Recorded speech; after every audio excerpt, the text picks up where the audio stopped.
வணக்கம் நண்பர்களே. இன்னைக்கு நாம ஆரோக்கியத்தை பற்றி ஒரு ஆச்சரியமான தகவலை தெரிந்து கொள்ள போகிறோம். நாமெல்லாம் 6 அறிவு கொண்ட மனிதர்கள் என்று பெருமைப்பட்டு கொண்டிருக்கிறோம்.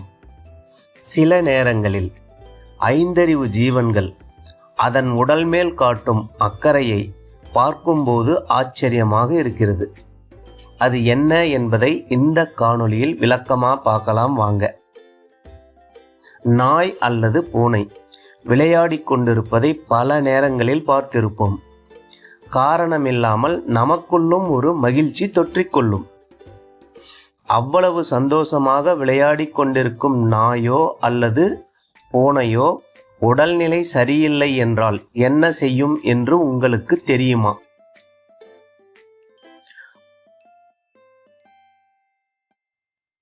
ஒரு நிமிடம் கூட சும்மா நிற்காமல் ஓடிக்கொண்டே இருந்தது இப்போது மெதுவாக நடக்கும். அமைதியான, எந்த ஒரு தொந்தரவும் இல்லாத ஒரு இடத்தை தேர்ந்தெடுக்கும். அங்கேயே சுருண்டு படுத்துக்கொள்ளும். உடலுக்கு எந்த அசைவையும் தராது. அமைதியாக கண்களை மூடி தூங்கிக் கொண்டே இருக்கும். நீங்கள் வீட்டில் நாய் அல்லது பூனை வளர்த்திருந்தால் இதை கண்டிப்பாக கவனித்து இருப்பீர்கள். அந்த நேரத்தில் அதற்கு பிடித்தமான உணவுகள் கறி, முட்டை, மீன் என்று எதை வைத்தாலும் சாப்பிடாது. தலையை தூக்கி பார்த்துவிட்டு கண்களை மூடிக்கொண்டு அமைதியாக படுத்துக்கொள்ளும். 2 அல்லது 3 நாட்கள் வரை அந்த இடத்தை விட்டு நகராமல் உறங்கிக் கொண்டே இருக்கும்.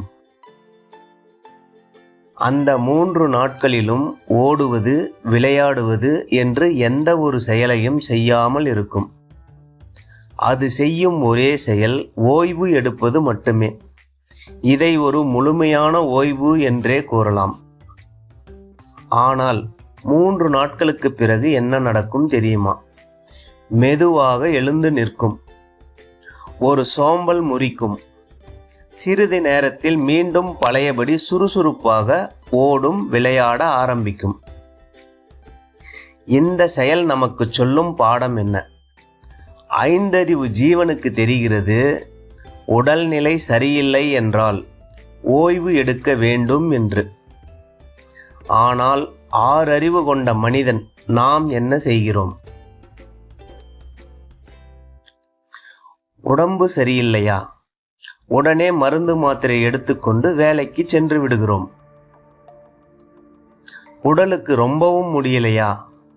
மருத்துவமனைக்கு சென்று சிகிச்சை எடுத்துக்கொண்டு வேலை பார்க்க ஆரம்பித்து விடுவோம்.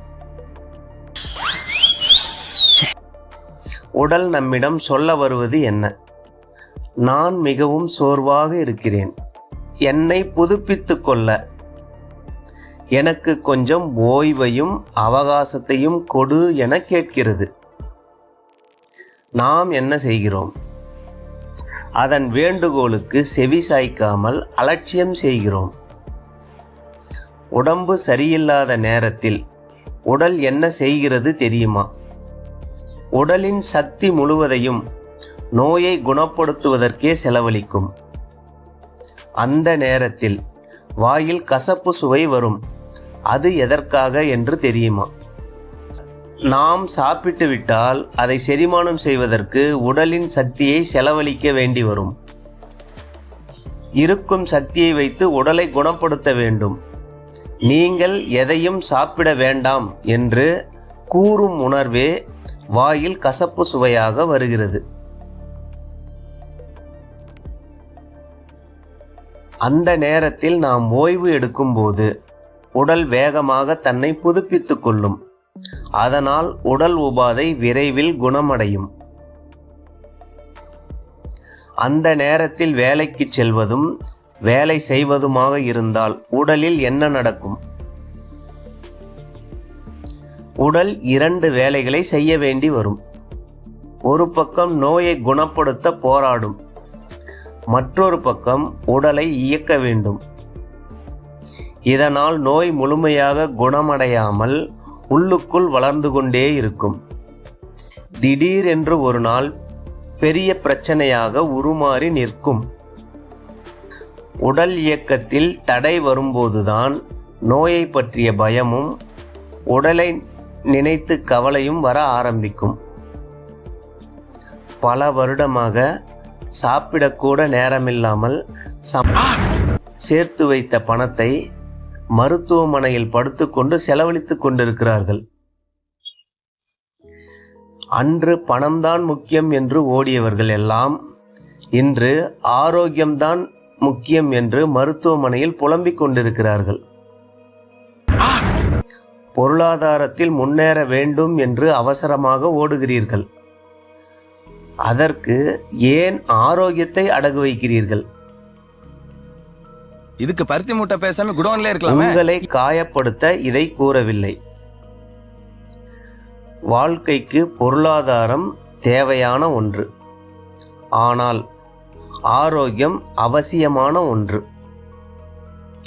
உடல் கூறும் மொழிகளுக்கு மதிப்பளியுங்கள்.